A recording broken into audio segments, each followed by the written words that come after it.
When we're on the phone, there can be a lot running through our head, and we want to make sure that we have a clear head when calling.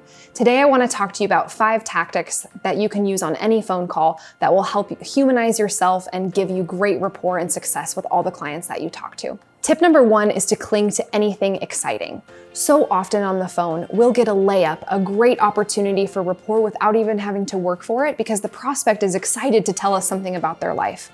For example, so many times I've heard phone calls and I've heard the client say, "I'm moving to San Diego, I just got a new job here, can't wait to move here." And the agent will reply, "That's awesome. What location are you interested in?" Or "What's your budget?" Completely skipping over the fact that they just got a new job and this is a really exciting thing to talk about. So anytime a stranger shares with us something about their life that they're willing to talk with us about, it means that they'd like to have a conversation about it and they're excited to share that with you. It's our job to take that opportunity and talk with them for as long as they would like about that and build rapport easily in a way that they're comfortable with. This allows us to get to know them better and then move the direction of the conversation the way we want it to go. Tip number 2 is to lean in if something feels off. So often when we're on the phone, we want to avoid conflict because we're worried that it will break rapport and lose us an opportunity. But oftentimes, if we speak up, if something seems strange, we're actually building trust and building better understanding for both us and the client.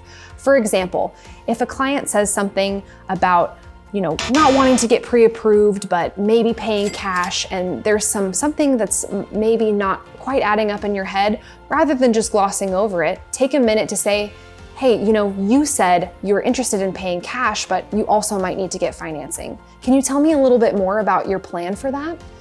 Lean in and ask the questions that need to be asked so you can get understanding to help them move to the next step, and so you know that you're using your time wisely with prospects who are actually able to buy.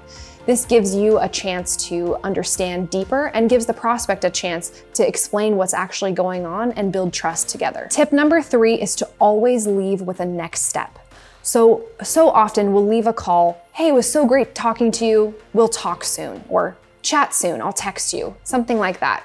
When we're not specific about what we are going to do next, the prospect can feel like you're not the professional and you're not leading them in the way that they need to be led. One way to avoid this is to always be prepared with what's going to happen next so they know when they can hear from you again. Examples of ways to do this: let them know, "Great, I will text you Saturday a couple houses that we can see together." Another way to do this would be to say, "Great, when we get off the phone, I'll email you some properties in La Mesa that match your criteria," or "I will touch base with you when you get back from your vacation on Friday." When we're specific and actionable about our next steps, the prospect knows when they can hear from us and they know that they can rely on us. Tip number 4 is my favorite tie down to use, and it's, "If I could, would that work for you?" So this is great for many reasons. So often we ask people if they're interested in something or if they would like that, and it gives them a really easy opportunity to say no or to dismiss us. But when we ask somebody, "If I could," fill in their motivation, right? "If I could find you your dream 3-bedroom home in La Mesa," or "If I could sell your house for top dollar, would that work for you?" It's such an easier question to say yes to. If something could work for us, we're generally more open to that than if we're interested in something. So I love to use those words because it's such an easy way for people to buy into what we're saying and understand us. So tip number 4 is using "if I could," fill in their motivation. Would that work for you? And finally, tip number 5 is to be a human.